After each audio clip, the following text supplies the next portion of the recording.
What a time. Let's see. What was that? Man, I look like a mess. I look fucking rough, bro. I look rough. Starting at my fucking what's his name? You start sending email distance tips, Susie.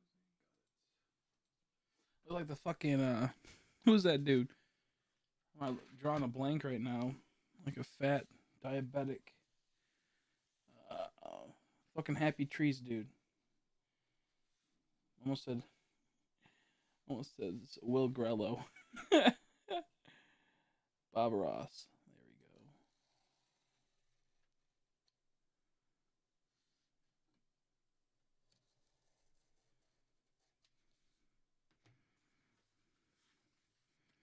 Of course, this happens. I didn't even see this joint piece right here.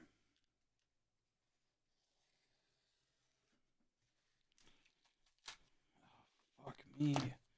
This always happens with these double pieces. I keep forgetting to separate them. Was looking good until we hit that snag.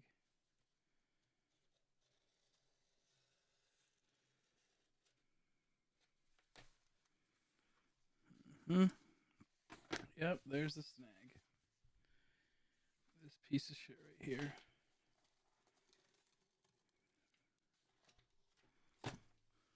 This is what happens when you're a dumbass.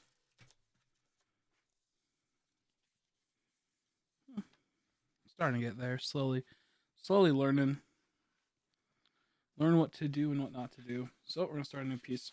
Thought I'd try to salvage it. Unsalvageable. Let's see. So we gotta open this up. Oh, this is a.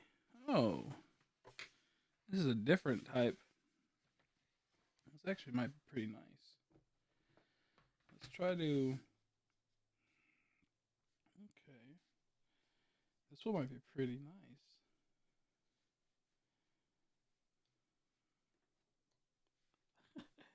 Whoops. I just fucked my phone. Oh. Don't be a dumbass and don't fucking go near your phone. Don't use the side that has fucking divots on it. Be a dumbass like me and fuck up your phone. I don't have anything to like properly align this. That's the problem. I don't have anything to properly align this. How deep did I cut that? Damn. Okay, so we hit that spot. Oh, these are pretty sturdy ass cardboard. I should get a ruler, but I don't have a ruler. I do an Aiden. I don't have a ruler, sadly.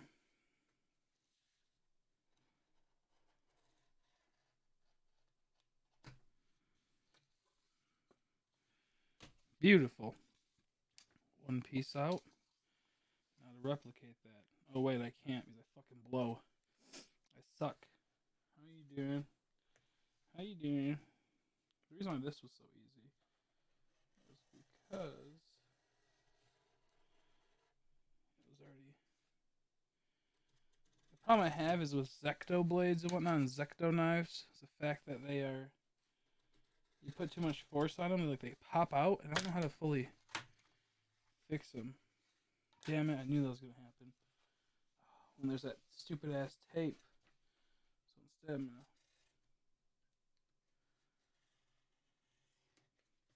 For soldier, doing good. Just can't freaking sleep. Same here. Same here. I was not gonna stream, but couldn't sleep. This sucks ass. Wasted a lot more than I'd like. That's okay though. About pretty good actually. Be good for the corridors. Plan on doing. I really like if I had something easy. Yo, actually, this might work. This metal tin though. Hello.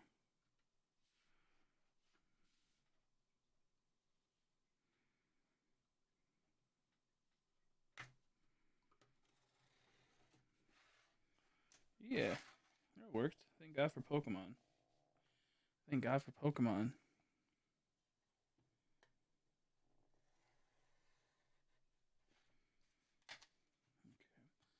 Those knives are cool. I like using them for cutting smoother lines after using scissors. Yeah, I get that. But sadly, this is a shit one, so it's not epic. I have so many of these piece of shit tins.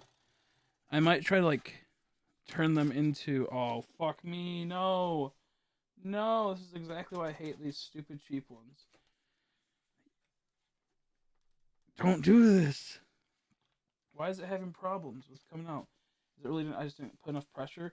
I'm afraid I'm gonna fuck the blade up, so I don't put too much pressure, as much as I probably should. Okay, good. I didn't put enough pressure. I was a little spooked. Okay, so this one's a little bit longer. That's okay though. I don't really have any easy way to do this because they're awkwardly made.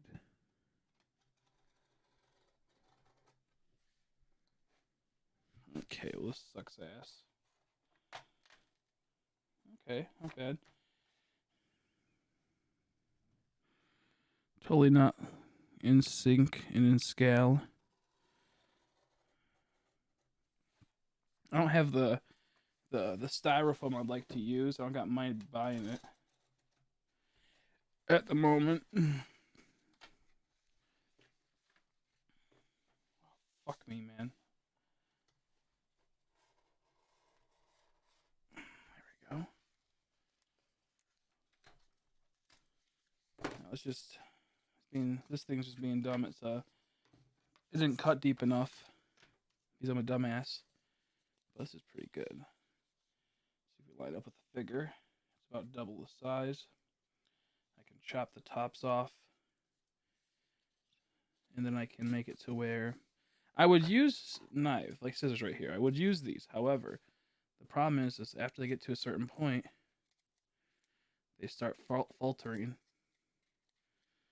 and they start bending this. So if I just go slow, maybe I can change that. But they start getting too much. Yeah, see, it's starting to already bend over there. Okay,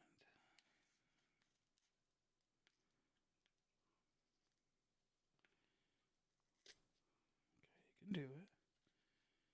You can do it, little guy.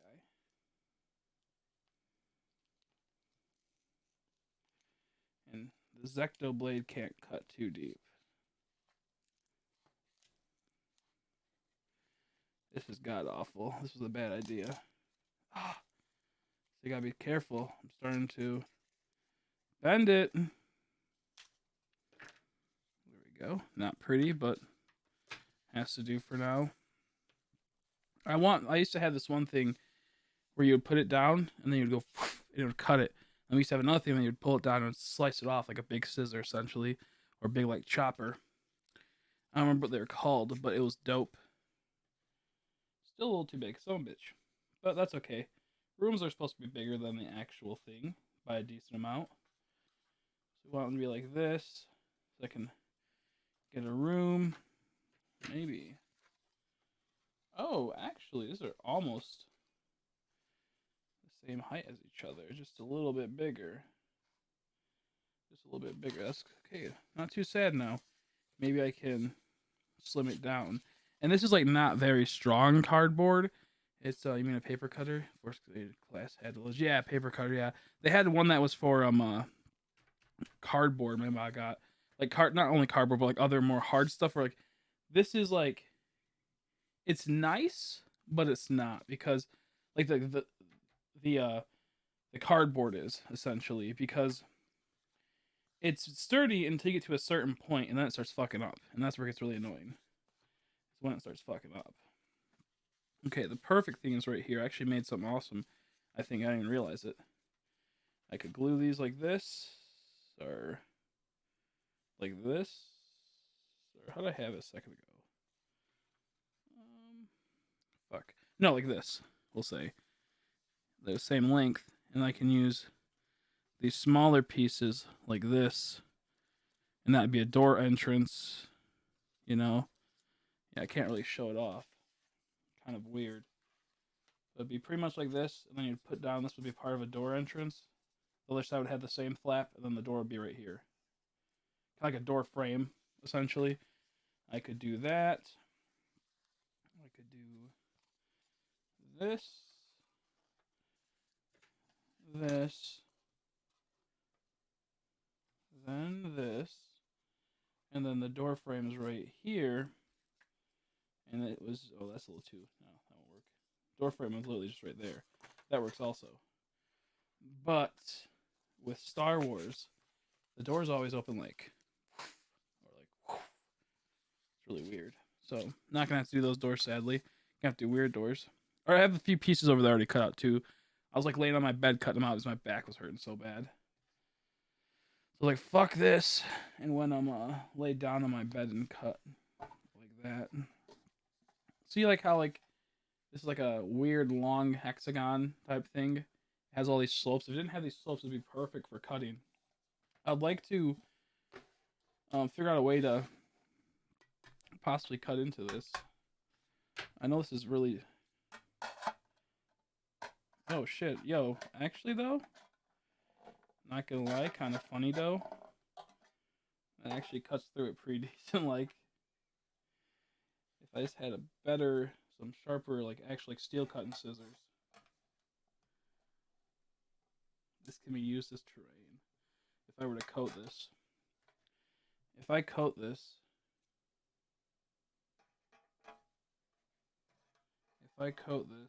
with some type of speckle, oh that's scary. Some type of speckle, it will. Oh damn, that's the problem. Is this is now uneven? This is a perfect sort of flatten.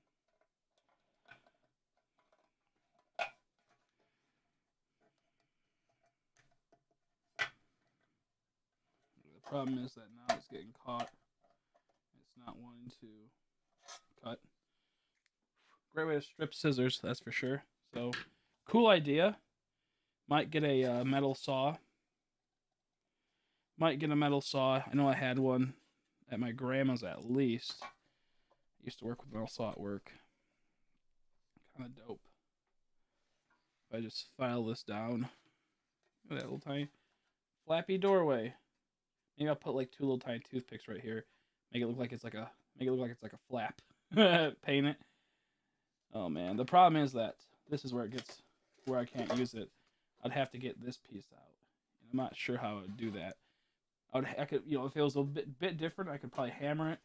There is like some punch outs. It looks like if I had the right situation, I could probably hammer it out.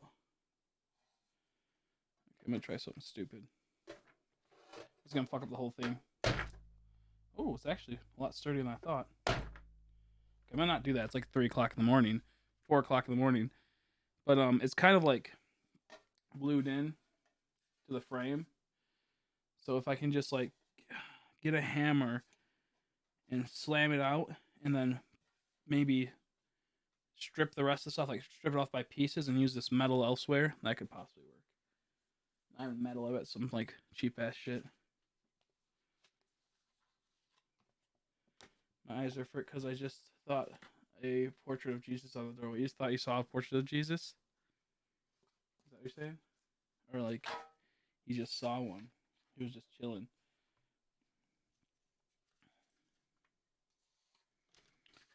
Okay, I'm gonna go back to cutting now before I end up getting too caught up in the jigamaroos and the doop-de-doos. Of course, this is where it gets annoying. These pieces are so uneven.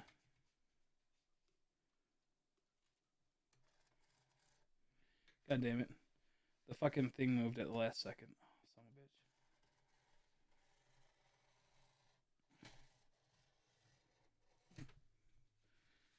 bitch. That way. Yes, it makes it a lot easier to do that. Don't know why I didn't think about that. It was mainly because I couldn't do it earlier. I was being a pain in the ass to try to consistently drag it down.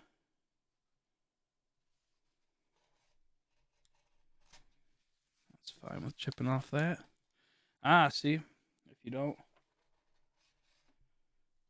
hit it right, it fucks everything up. I have to be very careful. Not fucking it up. There we go.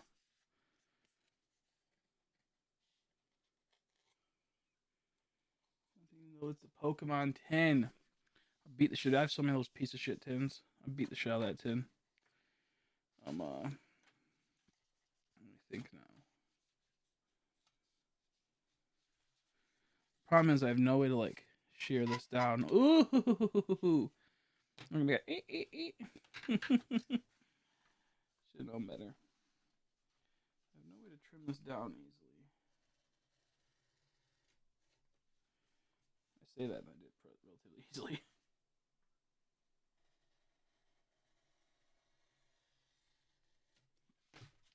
I'm not trying to make it look pretty. If I was trying to make it look pretty, I'd buy expensive stuff.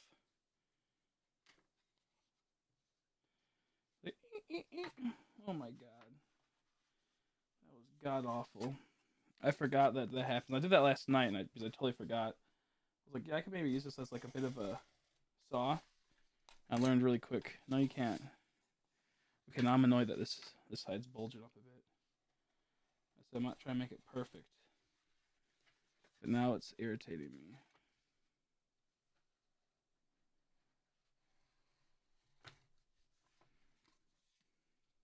This is exactly how you ruin your terrain in your boxes and waste it. But I keep trimming it down because you keep fucking it up. It's like right now it's not clicking into the right divots.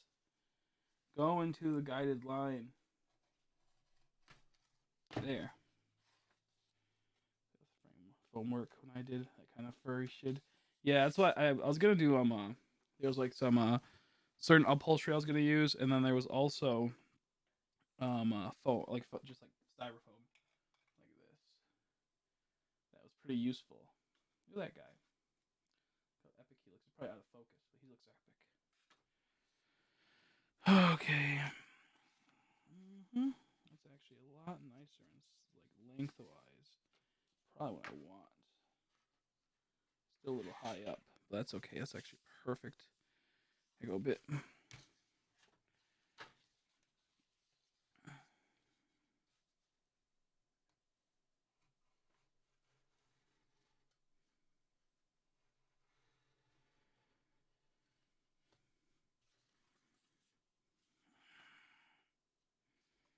I'm afraid I'm gonna push too hard and fuck it up. So I go slow and I don't push hard enough in it. Fucks it up. Like right there. Just cut the fucking piece. It's right there, dude. Now it's a lot shorter than I want to. Son of a bitch. This is stupid. Yeah, upholstery film, yeah. Yeah. I've heard it really does wonders. Son of a bitch, it was doing so good and then it just wouldn't.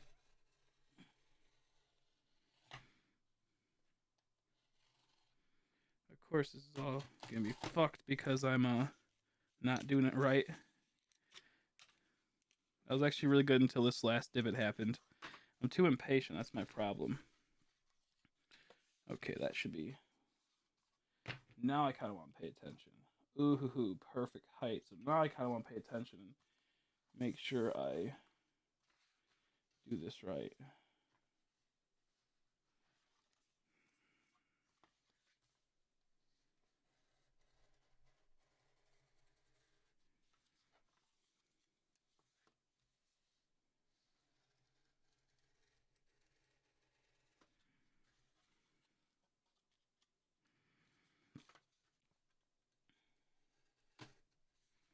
I'm getting pretty content with this until that just happened and once again fucked it up.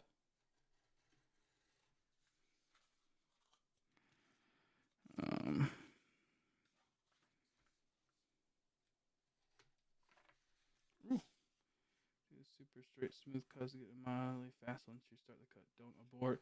Yeah, no, it's just does. The problem is that it's like this isn't a good blade, so even when I am doing perfect, it then has to be digged in deeper because it's not smoothing it out right, so it just fucks up all around.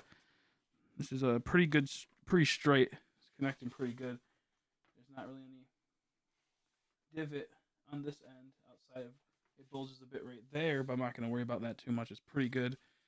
So this could be one large room, or it could be one decently sized room with a bit cut off. The Problem is though, that I need length, and I don't have enough length, and all the other pieces are fucking too tall. Of course, of course.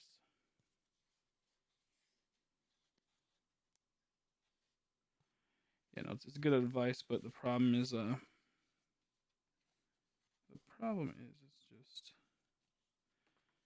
just this horse shit of it being not a good enough blade.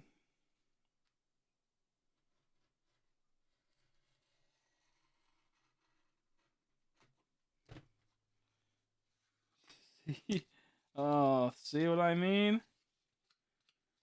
It goes, and then halfway through, and then this is what happens. If you don't go back in and clean it up, it then rips the whole entire thing down and makes it extremely weak. And that's the problem with this.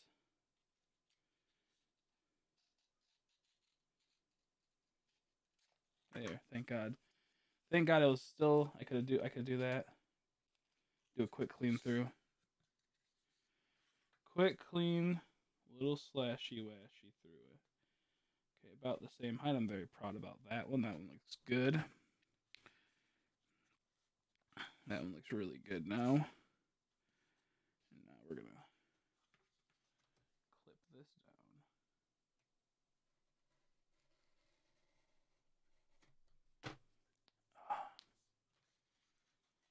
Yeah, and the thing is that it's just a bad blade. I've only used this a few times.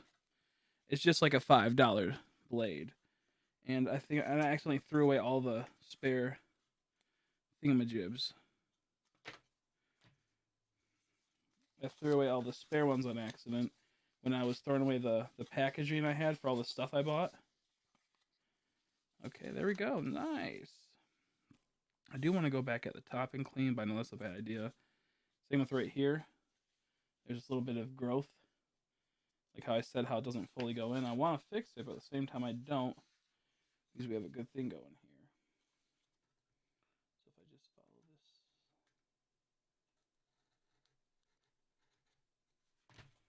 Okay, thank goodness. Good idea. Okay, thank God. Okay, so we got two pieces. Sadly, that's still not enough for room. I actually really fucked that one up. That was not a smart move on my end. Really goofed that up. I probably should have made a... I guess I still can.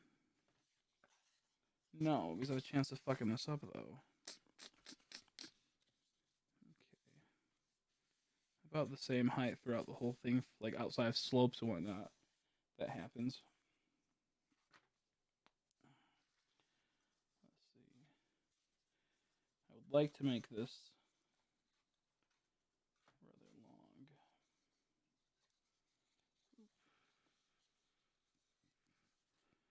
Unless I make it like this. I'm trying to think. We make a room like that.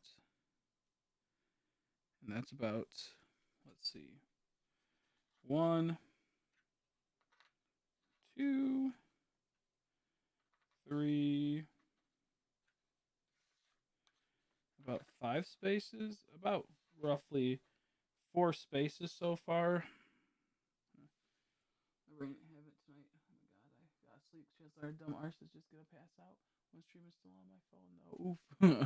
Yeah, get some sleep. You have to. I'm just gonna be here by myself. I don't plan on these getting any views at all because people obviously don't want to watch this. They want to watch Pokemon, and 2, this channel's new, so we're just gonna do this in case maybe I meet someone new tonight. Who knows? You never know.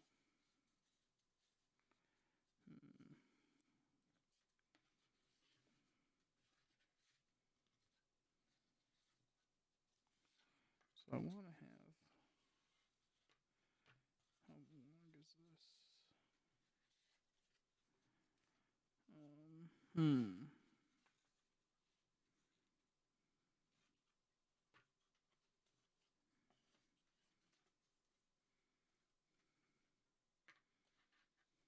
Pretty much the size, like that.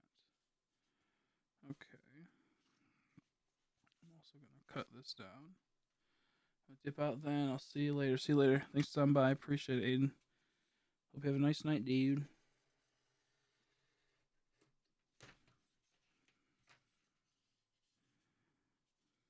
Good straight line. Once again, falls in line with the hole. There we go. Having just a piece. That's a really nice line. I'm pretty happy about that. Now we have to make another one. And then hopefully we can get it all sorted.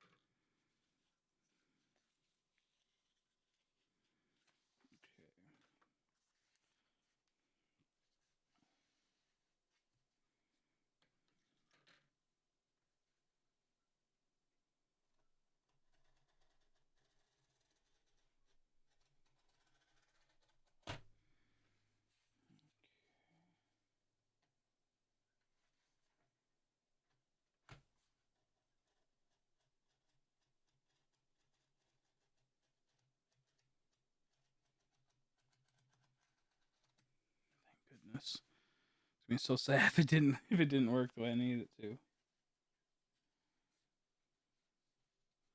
I was like, I'm so close. I think this is a problem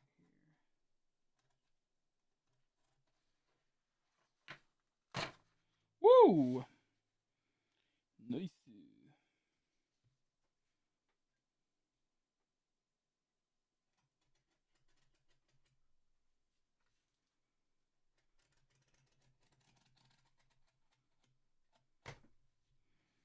Don't put towards yourself, but then again, at the same time, I don't care. I want to get this done.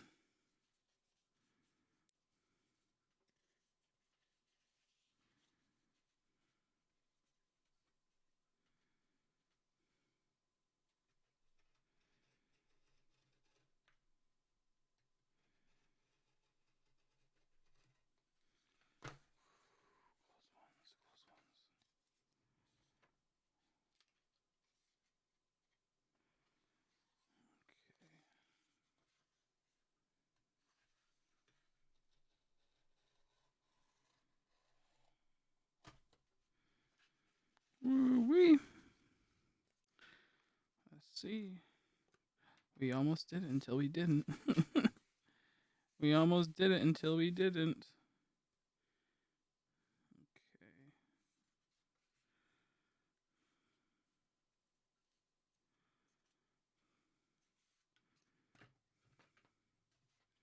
Let's clear this up now.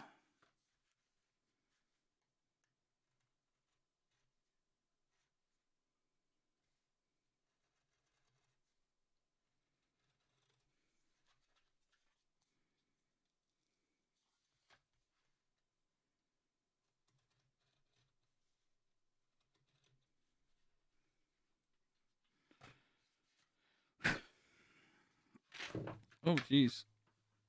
Oh, I sat my balls. That did not feel good.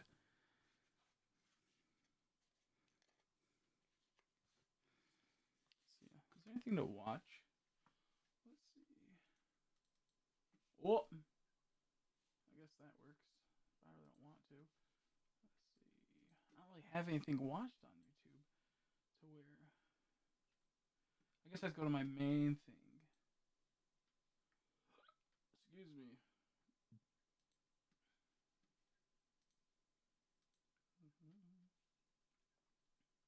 Damn. It's on that wrong thing.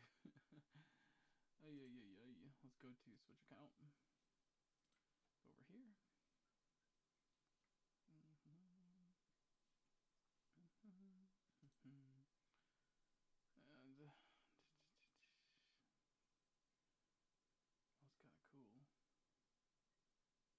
Is there anything to watch?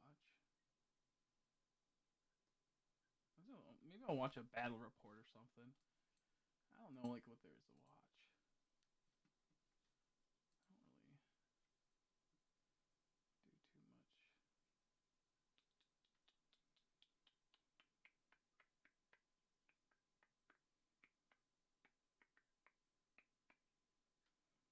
listening to some stuff in Molyneux. Remember that guy? He used to be kind of cool until he sucked ass. Until he absolutely sucked ass, bro.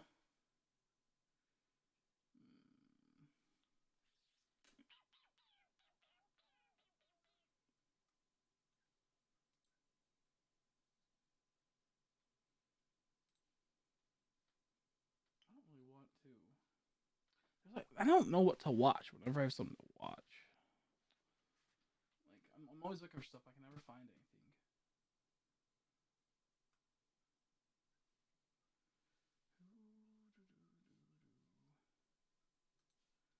I guess we'll just like die or something.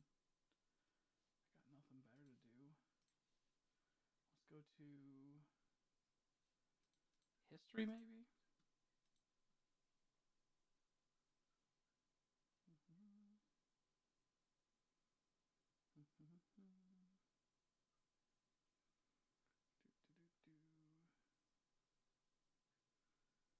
There's a whole bunch of fuckery on this, on my play history. Oh my god. There's a whole bunch of fuckery.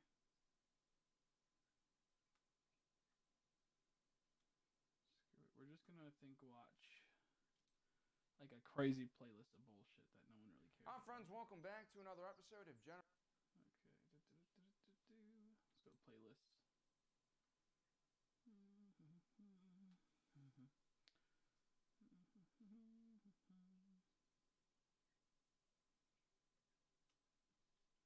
Let's go to Clone Wars Year 1.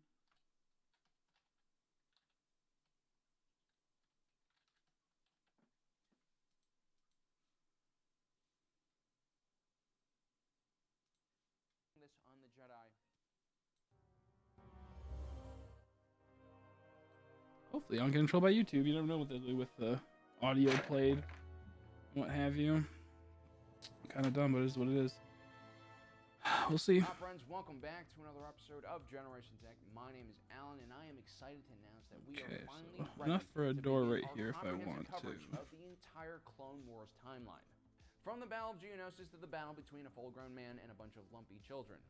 We're not only going to be focusing on the major events, we're also going to be looking at what's happening behind the scenes and also events that parallel the main storyline that we see in the films. We will be separating this series into 3 seasons, one this that will works cover if I were each to. year of the war.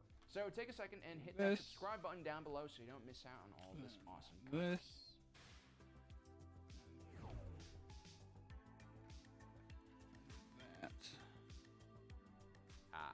I'm Morgan Freeman. A door open. 22 years before the Battle of Yavin, the galaxy is on the precipice of chaos and strife.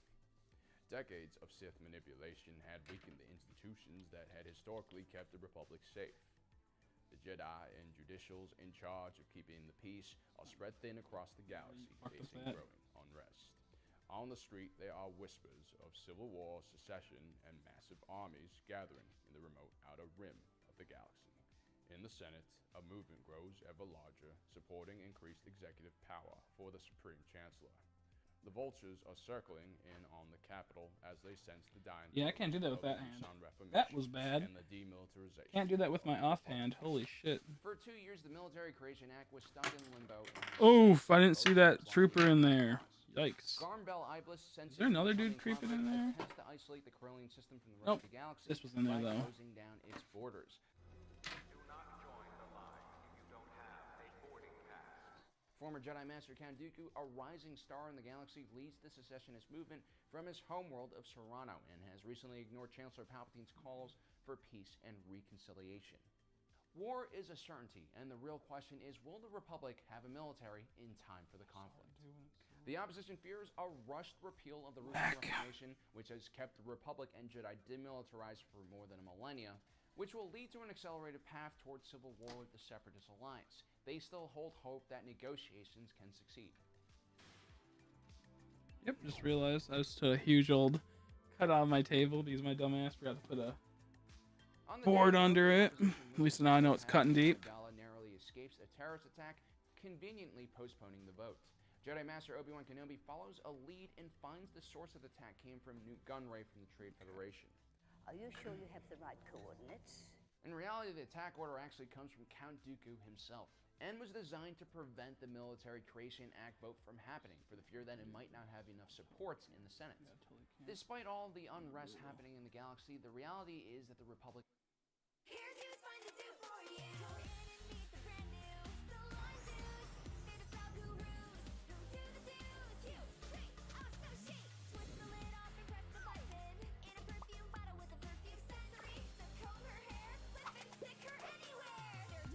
The fuck? Commercial is this? Talking about little girls' underwears and shit? Why not? And it would be political suicide for senators to request for a tax raise and also at the same time draft their constituents into an army. During his investigation, Obi-Wan Kenobi also stumbles across the hidden Kamino cloning world where an entire army of clones await the command of the Republic. Magnificent, aren't they? The army was originally commissioned by Jedi Master Sifo Dyas, who unfortunately was no longer alive. This meant no one was around to explain why this army was created or who had the money to actually fund it. After Kamino, Obi-Wan Kenobi follows bounty hunter Jango Fett, the original template for all the clones, to the world of Geonosis. Beneath the planet's surface, massive foundries are working at full speed, producing ships, vehicles, Not good. combat droids, and other war material. Obi-Wan Kenobi manages to report all his findings back to the Jedi Council and Senate before he is captured by battle droids under the command of Count Dooku. I will petition immediately to have you set free. Well, I hope it doesn't take too long. I have work to do.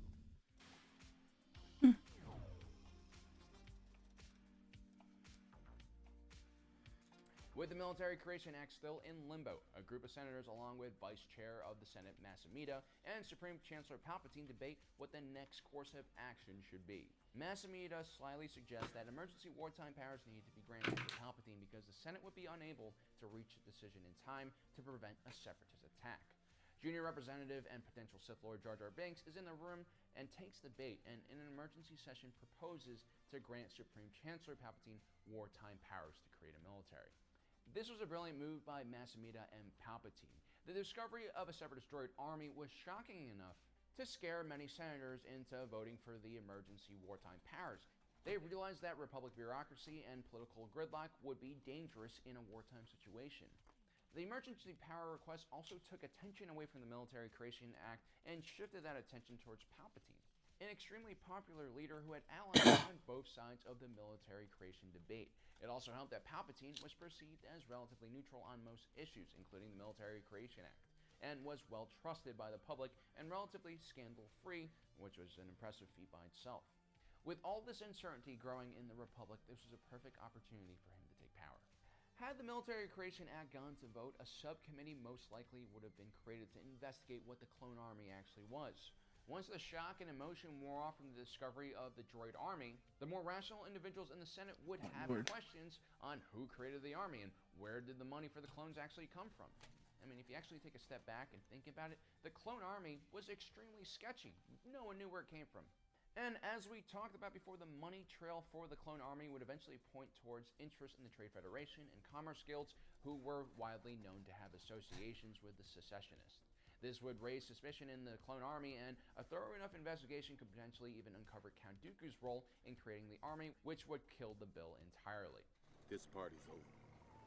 On top of that, the individual who puts in the motion for emergency powers is Jar Jar Binks, the junior representative from Naboo standing in for the absent Padme Amidala, leader of the opposition and loyalist. Misa accept this with more humility and Jar Jar. The faction that was anti-large government, which would have most likely voted against Palpatine. So having Jar Jar Binks as a proxy for Padme brought a lot of votes from across the aisle that would have otherwise been lost if this was a vote entirely on just the Military Creation Act. If only Senator Amidala were here. Fucking kidding me? Same length now. Anakin Skywalker, terrible bodyguard and mass murderer, accompanies Senator Padme Amidala on an ill-advised mission to rescue Obi-Wan Kenobi, who is being held on Geonosis. Jedi Master Mace Windu leads a strike team of 212 Jedi on a mission to arrest Count Dooku, with a secondary goal of rescuing Obi-Wan Kenobi and now Anakin and Padme as well because, well, they're idiots, and thought that somehow the two of them could break into a heavily guarded Geonosian hive world and not get caught. then we decided to come and rescue you. Good job. At the same time, Yoda rushes the Camino, where he takes charge of the clone army and sends it to Geonosis. Jedi Master Mace Windu, at the head of several wings of Delta 7 Aether Sprite Light class interceptors, begins the assault on the planet. The orbital cannons above the surface of the planet manage to destroy some of the Jedi fighters, but eventually they fail and manage to take down most of the defenses. This means that the larger invasion force that comes afterwards can land unharassed. The Jedi Task Force then regroups and heads towards the execution arena where Obi-Wan, Anakin, and Padme are being held. They're able to somehow quietly filter into the crowd without attracting any attention, despite the fact that 99% of the population on Geonosis is Geonosian. Although the Jedi Task Force was made up of many experienced masters, most of the Jedi, including even some of the Jedi Knights, were relatively inexperienced in combat.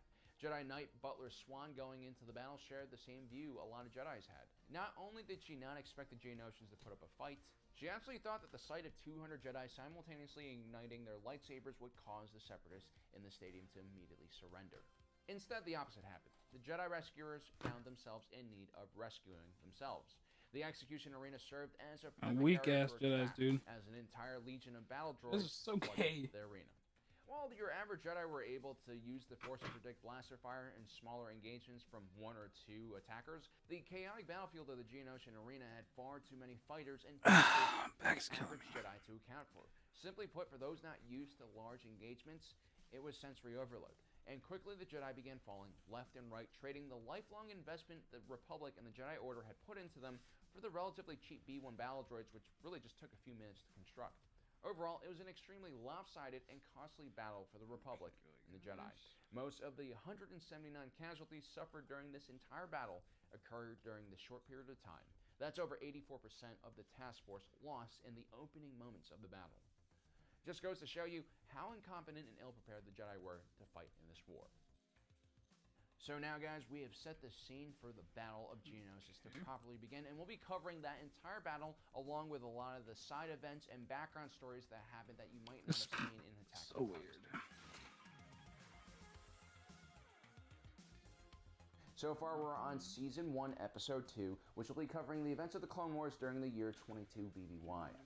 We left off last time with the Jedi foolishly charging into the Geonosian execution arena. Their brass maneuver ended up killing around 3/4 of the entire Jedi task force of 212. Count Dooku and the Separatists have the remaining survivors surrounded in the center of the arena. Things look grim. Dumbasses, bro. After the initial wave of Jedi starfighters were able to penetrate the Geonosian orbital defenses, the larger Acclamator-class assault ships began their approach on Geonosis.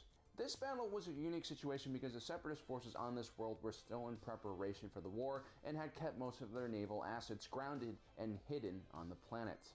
This meant above the planet, besides some orbital defenses and some droid starfighters, the Republic were able to approach the planet relatively unharassed. Later on in the war, important Separatist worlds like Geonosis were usually heavily defended by the Separatist Navy. They usually blockaded the planet by using battleships and cruisers. While the Republic Acclamator was a pretty well-armed ship for a transport, Doors about that big, and unable to go up against Separatist warships. Instead, it would rely on the Venator-class Star Destroyer and their fighters to clear a path. But on Geonosis, where the enemy lacked a fleet, the Republic was able to deploy ships without any escorts. As a matter of fact, the entire Republic fleet was made up of only 20 Acclamator assault ships, and the Venator-class Star Destroyer was not even in service at this time. The 700-meter-long Acclamator could disgorge a ridiculous amount of troopers and war material. One Acclamator could carry up to 16,000 clones, multiple squadrons of tanks, and artillery.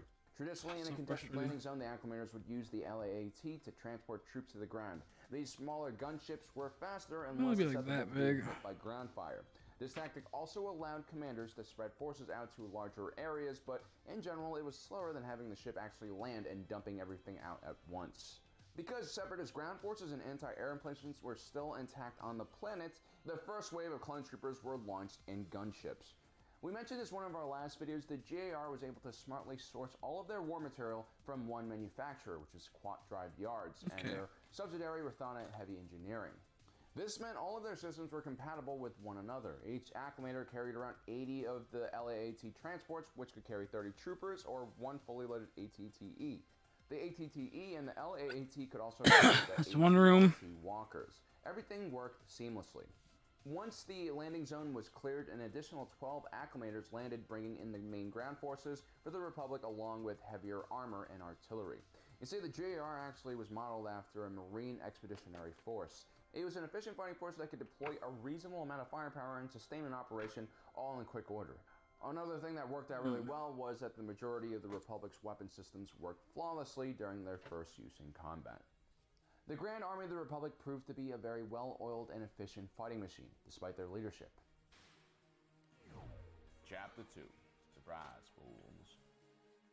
The element of surprise is one of the major reasons why the Republic were able to win this battle. If you actually take a close look at the numbers, the Separatists had the Republic completely outnumbered. The GAR had a little over 200,000 infantry on the ground. In comparison, the Separatist droid army deployed over 1 million droids. They had an additional 4 million droids in reserve. Most of those had already been loaded onto ships which were preparing to launch. The Republic fortunately caught them while they were still in the process of loading. And the GR had a more robust naval fleet, perhaps with a few Venator-class Star Destroyers. They probably could have just sat in orbit and destroyed the Separatist fleet piece by piece as it tried to escape the planet. But lacking such a fleet, the GR had to deploy ground forces and, more importantly, heavy artillery, which could prevent the Separatist ships from leaving. The Separatist strategy is a bit harder to understand. While the Republic Task Force managed to gain the element of surprise, the Separatists still greatly outnumbered the Republic and had the ability to actually turn the battle against the GAR. What they needed to focus on was to get their navy up into space so that they can fight off the Republic invasion force and then also release all of the droids they had in reserve. They could have easily overwhelmed the GAR ground forces. But the Separatists lacked good leadership, or perhaps they were so thrown off balance by the surprise attack that they did neither and tried to escape. It should be noted that besides Count Dooku, the Separatist leadership had no idea that the Republic had their own army as well. It's possible in the midst of all this confusion, their leaders had grossly overestimated the size of the enemy forces. The Trade Federation leaders are also widely known as cowards, so it's possible they just ran. Then again, Count Dooku and Palpatine might have also just purposely thrown the battle. A victory by the Republic would bolster support for more orders of the clones, which would help the Sith's long-term goal of eliminating the Jedi. Chapter 3. Plan of Attack.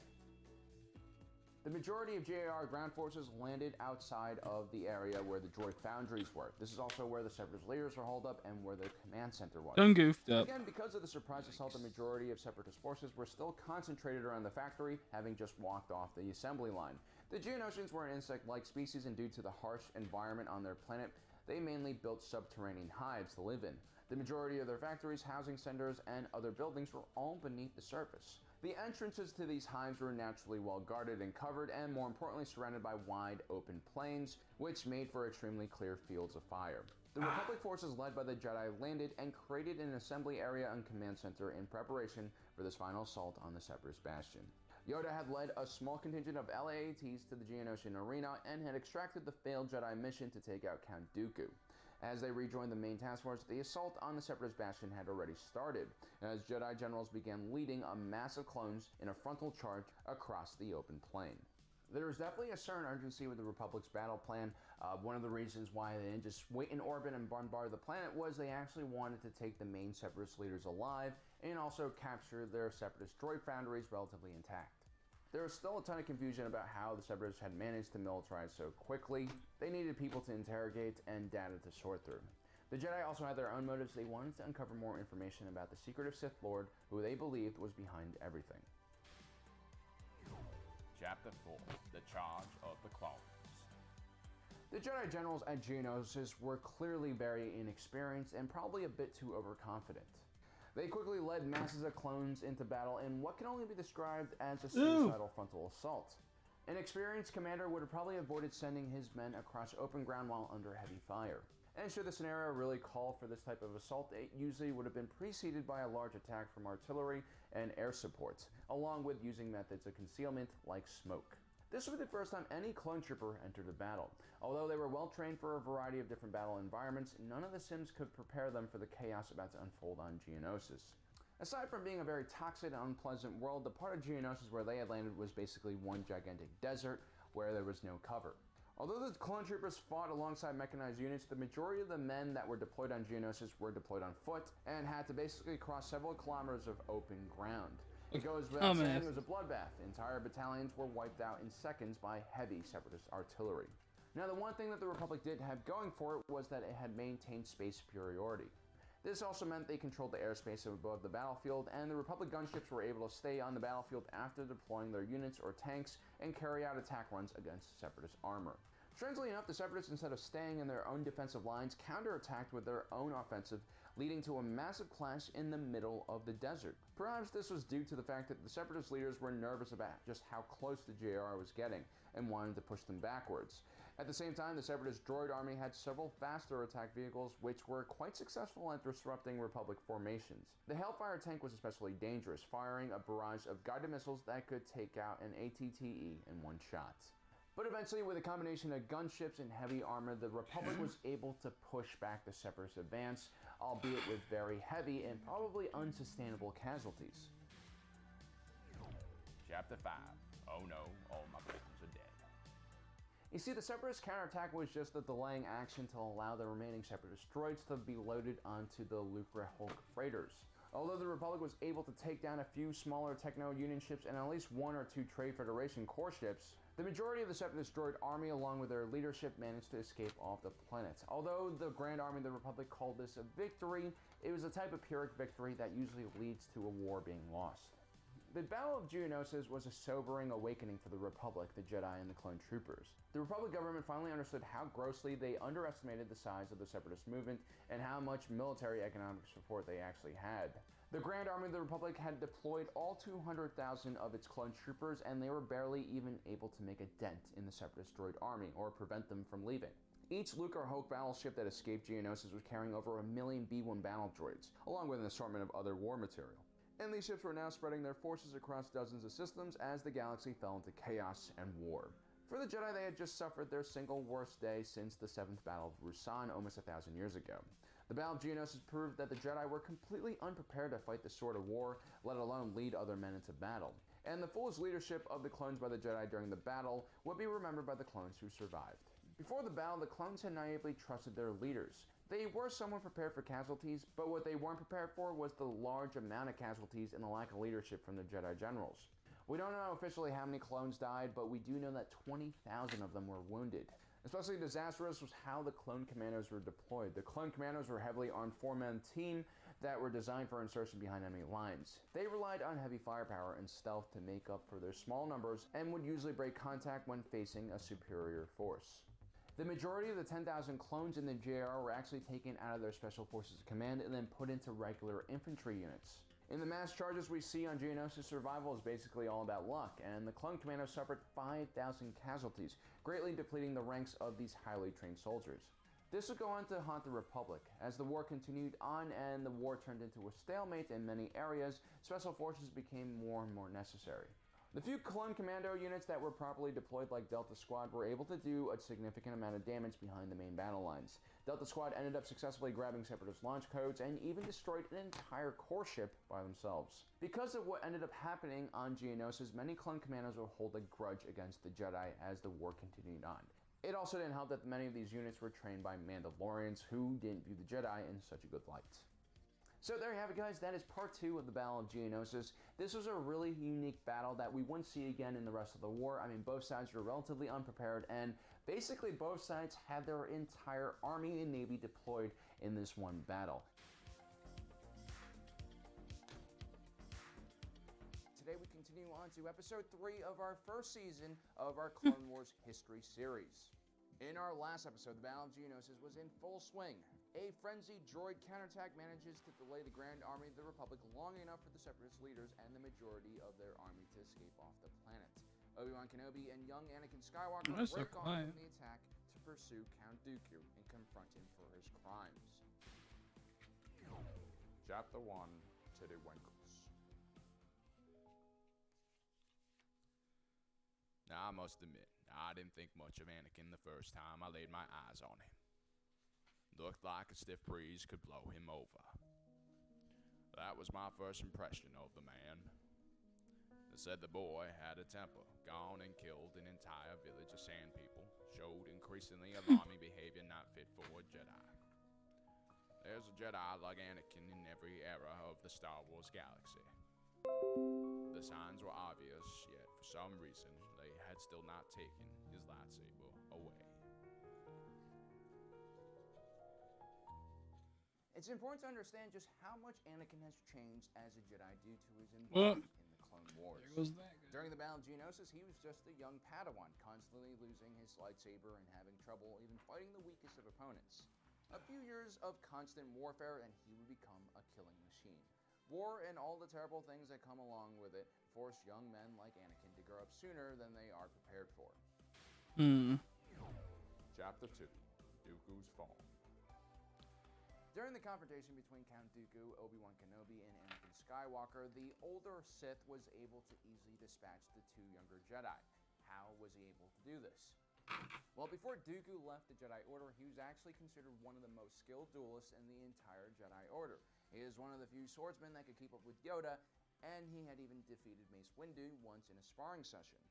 This was a decade before the Battle of Geonosis. Dooku was now considerably older and probably past his prime.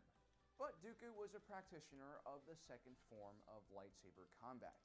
Known as the Way of the Ysalamiri or Makasi, very few Jedi actually used this form of lightsaber technique during the Clone Wars period because it was mainly designed for dueling other individuals wielding lightsabers. This form was more common during the Jedi-Sith Wars more than 1,000 years before the events of the Clone Wars. This is when massive armies of Force users would clash in gigantic epic battles. But now the Sith were in hiding, and most of the enemies that the Jedi encountered usually used ranged weapons like blasters. So techniques like the defensive-minded Form 3 was much more popular. Individuals who mastered Form 3 were basically in constant motion, creating an impenetrable shield around themselves against enemy melee attacks and blaster fire. It was also a very efficient system to use against most other types of lightsaber combat. Form 3 was incredibly energy efficient and focused on redirecting an enemy's attack, and usually was designed to wear down more aggressive opponents. The Zen-like state of Form 3 was famously used by a more mature version of This piece is Obi-Wan being Kenobi stubborn. on in the war. Now, Count Dooku's Form 2 wasn't as practical on larger battlefields and against multiple assailants. But against a single opponent, Form 2 was extremely deadly and especially good at disarming opponents who got a bit out of hand. Form 2 also happened to be one of the few lightsaber techniques that worked against Form 3. Makasi was all about finesse, but like Form 3, it was also about minimal effort. While the slashes and lunges of Form 2 lacked kinetic energy, the attack could be sustained indefinitely and left very few openings for the counterattacks that Form 3 relied on. Chapter 3, Obi-Wan's Phone. Interestingly enough, Obi-Wan Kenobi comes out of the gate swinging at Count Dooku, a tactic he used with great success against Darth Maul. It was a risky gamble at the time. Obi-Wan Kenobi was just a Padawan, and his master Qui-Gon Jinn, a skilled swordsman, had been easily taken down by the Sith Dathomiri. Maul, who was perhaps a bit too overconfident from his last victory, expected the young Padawan to go down without a fight, and to be very hesitant and maybe fall into a more careful and defensive routine like the basic Form 1 or Form 3. But instead, Obi-Wan Kenobi used Form 4, Ataru, known for powerful strikes and aerobatic movements supplemented by the Force. The idea was to overwhelm the enemy with brute force, and then once they're off balance, exploit that opening. It was the form Qui-Gon Jinn favored, and it had just led to his death moments before. But it still worked quite well for Obi-Wan against Maul because the Sith did not see it coming. And also his own form, Form 7, was extremely aggressive and relied on him taking the initiative. It was not a very defensively capable form. But this time on Geonosis against Count Dooku, Obi-Wan Kenobi's attacks just looked sloppy. For one, Obi-Wan Kenobi has never been a terrific offensive fighter. He was an extremely capable defensive fighter and was one of the few individuals who could go up against General Grievous, who sometimes used up to 4 lightsabers at a time. Okay, But this offensive ruse he used against Count Dooku lacked the weight and power necessary for a true Ataru form. Therefore, the Count was able to casually flick Obi-Wan's power strikes to the side, and he ultimately defeats him with some quick, calculated slashes. Obviously, Anakin rushing headfirst into a wall of pain and lightning probably messed up the Jedi's plan. Had the two of them gone against Count Dooku together, Obi-Wan Kenobi probably would have adopted a more cautious Form 3 from the beginning. Meanwhile, a few kilometers away, Padme awakens from a pretty nasty fall out of the LAAT. She had hit her head quite hard on some sand, and little did she know, a small blood clot started forming in the base of her brain that would eventually grow large enough to kill her 4 years later. I'm just joking, that's not actually canon. She actually does die from heartbreak. That or Palpatine explodes her heart from long distance. Not really sure.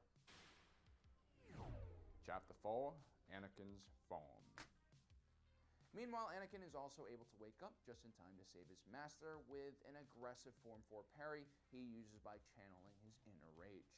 But then Obi-Wan Kenobi gives Anakin his lightsaber and the Padawan switches to Form 6, known as the Diplomat Form.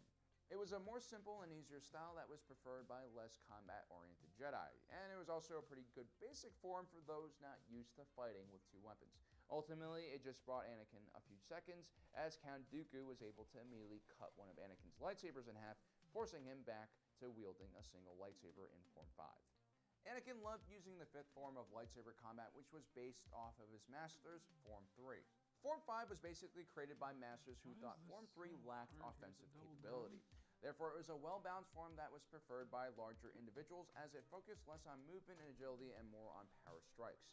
Although Anakin seems more confident in his preferred style, Count Dooku's Form 2 was also well-suited against this form, and the more experienced duelist quickly disarms Anakin when he sees an opening.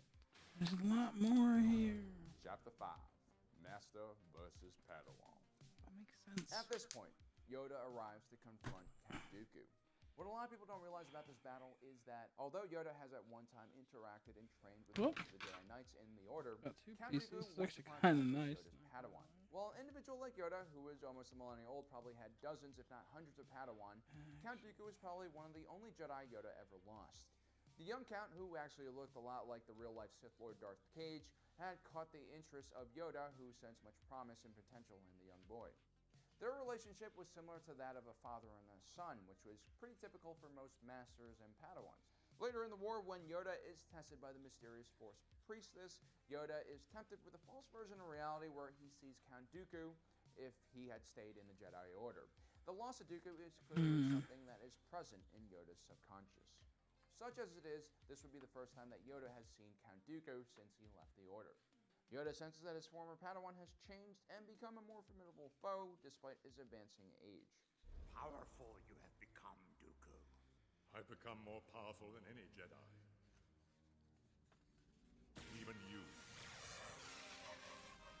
Yet he was still able to batter away Dooku's telekinesis attack and even casually absorbs his Sith lightning. This really sets the tone for this battle. The newly anointed Sith Lord was still just a learner in the face of a true master of the Force. Sensing that defeating Yoda in a full-power battle was futile, Dooku decides to fall back on his swordsmanship once again. The one thing I really can't stress enough was how terrific of a swordsman Count Dooku was. He fully understood the problems with Form 2, mainly the lack of powerful kinetic strikes. Everything in Form 2 was about precision stabs and slashes that were designed to go around a defender's guard rather than breaking it. That's like a little... Now, Dooku's personal philosophy little bit of was a that building? Jedi who dabbled in too many different types I of guess? lightsaber combat would never become a master of one. Kind of a But little in bit of practice, building. Dooku had once been one of the best lightsaber instructors in the academy and was well versed in all the different styles. During his previous duel, he actually imitates Anakin's Form 5 with the classic Gem So over the head defensive position. And against Yoda, Dooku starts his attack with a Force-assisted Form 4 jumping attack to match Yoda's own Atura form. Now, Count Dooku was an incredibly competitive individual, and one of the ways he would compete would be to taunt his opponents by using their form against them. His ability to fluidly switch back to Form 2 when his opponent was off guard helped him keep the element of surprise on his side Cool. and Little tiny, defeat like, the flow of battle. room The with problem was inside few room. Jedi were able to match Yoda's power and speed and experience. He was also incredibly small and therefore very hard to hit. It was basically Odd Job from GoldenEye. It's just Seeing that Yoda would be too difficult to defeat, Count Dooku creates a diversion and escapes. There. Chapter 6, Aftermath. Ultimately, despite having dispatched Anakin and Obi-Wan Kenobi with very little effort, you could tell the Count was tired. He was quite old for a human and lacked the stamina he once had. Using Form 2 did help mask his age, but ultimately he wasn't as powerful as Yoda and he lacked the stamina to sustain longer duels, something that would haunt him in later duels. Getting schooled by Count Dooku would also make Obi-Wan Kenobi and Anakin much better duelists as well. As Obi-Wan Kenobi got older, he would continue training in Form 3 until his defensive form became impenetrable. This made Obi-Wan Kenobi's defensive form almost second nature. It allowed him time to think and strategize during the middle of a battle. And Obi-Wan Kenobi was not above using his environment to get an upper hand on his enemy, and he would eventually develop a higher understanding for the art of dueling. Anakin Skywalker, on the other hand, despite losing his other hand, would continue to learn how to dual-wield weapons. Ultimately, as he became stronger and more willing to tap into his emotions, his Form 5 would become quite impressive. Anakin's unparalleled power in the Force would allow him to dominate the battle with increasingly powerful Gemso attacks. With the battle finally over, the reality of the situation finally sets in. The Grand Army of the Republic was decimated. Of the 200,000 clones that entered the battle, only 75,000 were deemed still fit for combat. The Separatist droid army, as we mentioned in our last episode, managed to escape mostly intact and began opening up new fronts across the galaxy. The Republic forces did manage to seize control of the Separatist command center along with the droid foundries, but with only a few tens of thousands of troops active, the survivors of Geonosis needed to be regrouped into new units and quickly deployed elsewhere. The Republic's priority was now to get as many new clones from Kamino equipped and combat ready. The small garrison left on Geonosis would ultimately be overwhelmed within just a few weeks. Dope. Due to Yoda's intervention, Anakin and Obi-Wan Kenobi had not died, which was important for the Jedi as they would play a big role in the Clone Wars. When Obi-Wan Kenobi was in captivity, Count Dooku had mentioned a hidden Sith Lord to him in an effort to recruit the Jedi to his cause. Upon telling the Council about this, an investigation was opened to find out who the Sith Lord was. Boba Fett, having witnessed his father's death, buries the bounty hunter and begins planning his revenge against Mace Windu. Mace Windu, on the other hand, regrets killing the bounty hunter without hesitation, and at the same time regrets not taking out Count Dooku when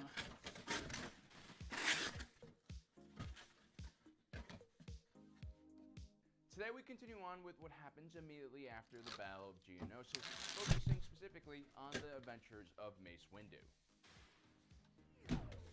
Chapter 1, Back to Naboo. After Yoda saves Anakin and Obi-Wan Kenobi, the Master and the Padawan are sent back See, to what if I were Coruscant to- for medical treatment. Anakin would receive treatment from the chief healer Really high up, make this like elevated terrain. and receive a new Meccano arm. This was a thing of beauty, a custom prosthetic crafted by the finest artisans in the Republic. Later, when Anakin would become Vader, he would notice how much lower quality his new prosthetics were compared to the one he received after Geonosis. When Anakin is in a healing trance, Padme comes to the temple and demands to see him. The two had professed their love for each other before entering the Geonosian execution arena. Padme's appearance at the temple further increased Yoda and Obi-Wan Kenobi's suspicion that Anakin was romantically involved with the Senator. It doesn't really take much to connect the dots, really. Anakin was assigned to be Padme's personal bodyguard for some time. They had nearly died several times in each other's arms, and when Padme falls out of the LAAT over Geonosis, Anakin clearly shows that his feelings for Padme goes beyond just a professional relationship. Obi-Wan Kenobi asks Padme to end her relationship with Anakin. She responds by asking Obi-Wan to allow Anakin to escort her back to Naboo, where she will break up with him. For some reason, Disney canon wants us to believe that the Jedi Order has no idea that Anakin and Padme are in love. I've always thought that this was kind of ridiculous, especially because we know that Jedi are very sensitive to other people's feelings. I mean, they could basically read other people's emotions. Obi-Wan Kenobi, who was like a father to Anakin, would have surely sensed his Padawan's strong feelings for Padme. Anyway, Padme would lie to Obi-Wan Kenobi, and she would end up getting married to Anakin on Naboo, in a private ceremony with only C-3PO and R2-D2 as witnesses. Had their marriage been public, it would have been very scandalous and all over the media. After all, this was a merger of two powerful organizations, the Jedi Order and the Republic Senate. Interestingly enough, Padme asked a monk from an ancient religious order to preside over the secret wedding. We're not really sure why Padme asked for a monk to perform the ceremony. It is possible that she could have been a spiritual person or maybe even a religious one. At the time, secular civil ceremonies were more popular on Naboo, and the ancient order she had contacted had not performed a wedding ceremony in 300 years. Eventually, the news of the wedding would reach Captain Panaka of the Royal Naboo Security Forces, who eventually informs fellow Naboo Chancellor Palpatine. Palpatine would go on to use his knowledge about Anakin's relationship with Padme to eventually convince him to join the dark side.